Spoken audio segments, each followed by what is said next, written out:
4:30 থেকে 5টার মধ্যে প্রায় প্রত্যেক দিনই ঘুম থেকে উঠি, কিন্তু এত সুন্দর সূর্যোদয় কোনোদিনও দেখতে পাইনি যেটা আজকে দেখছি।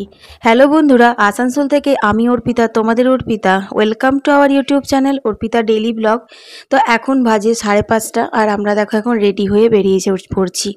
আশা করি তোমরা টাইটেল আর থাম্বনেল দেখে বুঝেই গেছো কোথায় যাচ্ছি, কেন যাচ্ছি। হ্যাঁ, অনেক বছর পর মামা বাড়ি যাচ্ছি। তো মামার বাড়ি প্রপার মামার বাড়ি না, মামার মেয়ের বাড়ি যাচ্ছি। তো দেখো এখন আমরা রেডি হয়ে চলে এসেছি আসানসোল স্টেশন। তো এই জায়গাটা আমার খুব ভালো লাগে, সেই জন্য একটু রেকর্ডিং করে তোমাদের সাথে শেয়ার করলাম। রাত্রে যাই বা দিনে যাই, এই জায়গাটা এত শান্তিপূর্ণ লাগে, মানে রেল কোয়ার্টারগুলো যে কী বলবো। তো যাই হোক, তোমাদের সাথে গল্প করতে করতে আমরা পৌঁছে গেছি আসানসোল স্টেশন।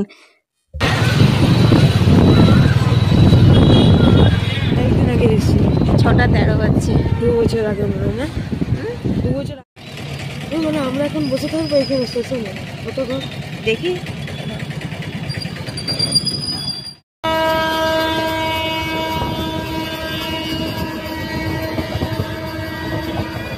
তো বন্ধুরা, আমরা এখন ট্রেনে চেপে গেছি। আসানসোলে মাদের সাথে চাপার কথা ছিল, কিন্তু মারা তো এখন আসেনি, মানে ওরা তো এখন উপনানপুরেই আছে। তো ভাবলাম মাদেরকে বলে দিলাম যে ওরা যেন না নামে আসানসোলে, ডাইরেক্ট যেন একদম অন্ডালেই নামে। আর আমরা পেয়ে গেলাম, একদম ফাঁকা ট্রেন ছিল, একদম পুরোপুরি ফাঁকা। তো সেই কারণে এসেই সঙ্গে সঙ্গে দেখছি ট্রেনটা ছাড়বে, দাঁড়িয়ে আছে। তো ওই জন্য চেপে গেলাম, চলো অন্ডালে গিয়ে দেখা হচ্ছে। বুবলা বসে আছে, পুরো ফাঁকা ট্রেন, একদম ফাঁকা।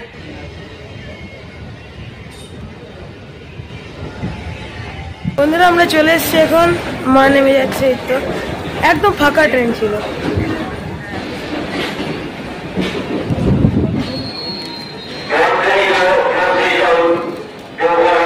তো আসার সময়ও ট্রেনটা একদম ফাঁকা ছিল, চেপে গেছি। আর এখন আবার দেখো অন্ডালে চেপে গেছি, সিউড়িতে নামবো এটাতে। তো তোমার মারা কোলফিল্ডে চেপে গেছে ওখানে আসানসোলে। আর এটা 8টা কততে ছাড়বে বললো? 26, 8:25, 26 এরকম ছাড়বে। ততক্ষণে মনে হয় মারা পৌঁছে যাবে।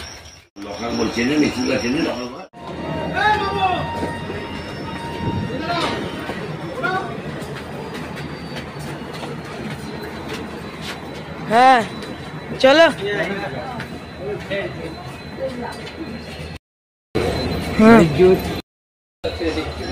আস্তে আস্তে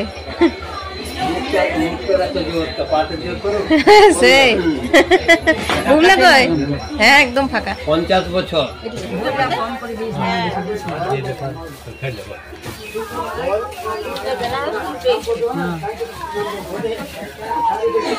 বন্ধুরা, মারা পুরি বেগনি মুড়ি সব নিয়ে এসেছিল, এখন আমরা যে খাচ্ছি এক গুচ্ছে নিয়ে এসেছে ভাই, এক গাদা করে